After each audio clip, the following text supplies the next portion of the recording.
নিয়ে পরিচিত করে রাখি যারা আপনি হলো ক্লিনিকের মধ্যে তোমরা কোন ব্যবসা শুরু তোমরা কোনো টলি মানে বা কোনো ইনভেস্টমেন্ট এগুলো পুরোই আমরা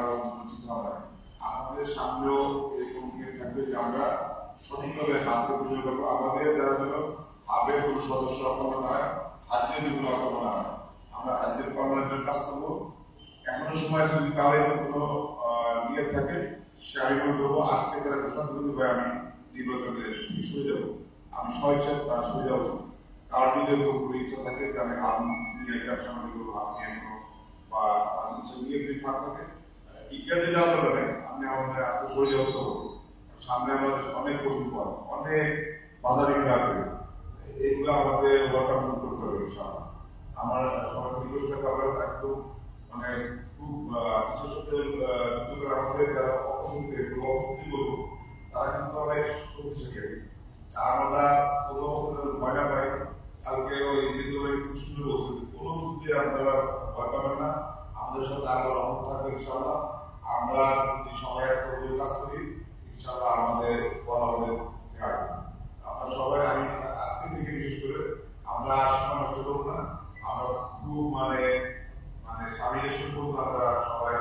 যে যারা সমর্থন আমরা সবাইকে শ্রম দেব আমি যদি আমরা করতে পারি ইনশাআল্লাহ এটা আমার পক্ষে হবে সবাই বলবো সময় আসছি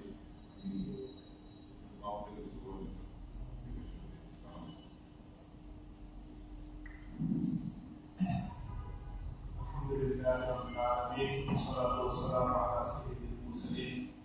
وعلى آله وأصحابه ومن تبعهم ودعا بدعوته إلى يوم الدين أما بعد قال رسول الله صلى الله عليه وسلم إن الله يحب إذا عمل أحدكم عملا أن يتقنه وكما قال عليه الصلاة والسلام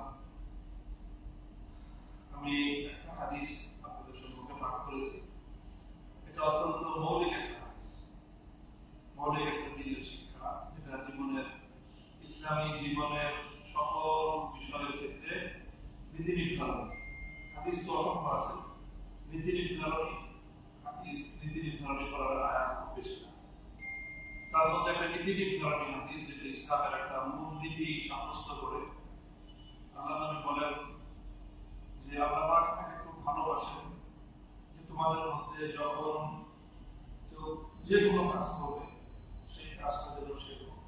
মজবুত ভাবে করে দৃঢ়ভাবে করে কোনো কাজই গা ছাড়া